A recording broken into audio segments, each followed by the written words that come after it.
జమ్మూ కాశ్మీర్ సరిహద్దులో తుపాకుల మోతతో దద్దరిల్లుతోంది. పుల్వామాలో ఈ ఉదయం మళ్లీ భారీ ఎన్కౌంటర్ జరిగింది. ఓ ఇంట్లో నక్కిన ముష్కర మూక సైన్యంపై కాల్పులకు తెగబడింది. ఉగ్రవాదుల కాల్పులను సైన్యం ధీటుగా తిప్పికొట్టింది. ఈ ఎన్కౌంటర్లో 2 ఉగ్రవాదులను సైన్యం మట్టుబెట్టింది. మరోవైపు పుల్వామాలో ఉగ్రవాదుల కోసం కూంబింగ్ కొనసాగుతోంది. పుల్వామాలో ఓ ఇంట్లో నక్కిన ఉగ్రవాదుల ఉనికిని పసిగట్టింది సైన్యం. ఉగ్ర స్థావరం టార్గెట్గా భద్రతా సిబ్బంది శిబిరాన్ని చుట్టుముట్టాయి. సైన్యాన్ని చూసిన ముష్కరమూక కాల్పులకు దిగింది.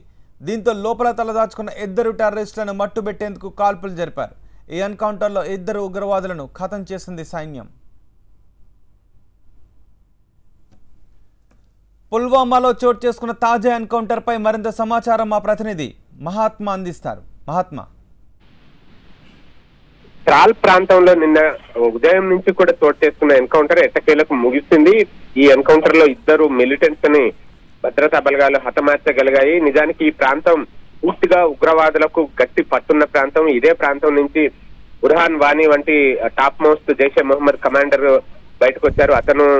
అతను కూడా 2016లో ఎన్కౌంటర్ లో హతమార్చగా ఆ తర్వాత ఇప్పుడు జాకీర్ మూసా అనే ఒక టాప్ కమాండర్ కూడా అదే ప్రాంతానికి చెందినవాడు. ఆ ప్రాంతం నుంచి అనేక మంది ఉగ్రవాదుల్లో మారుతున్నారు. అట్లాంటి ప్రాంతంలో ఎన్కౌంటర్ చేపట్టడం అన్నది భద్రతా బలగాలకు కూడా అత్యంత సవాళ్లతో కూడుకున్న పని.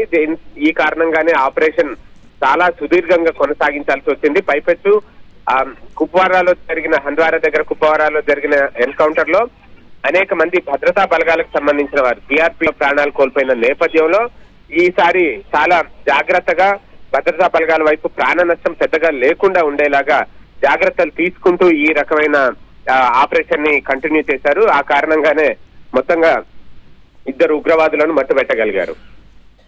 రైట్ మహాత్మా.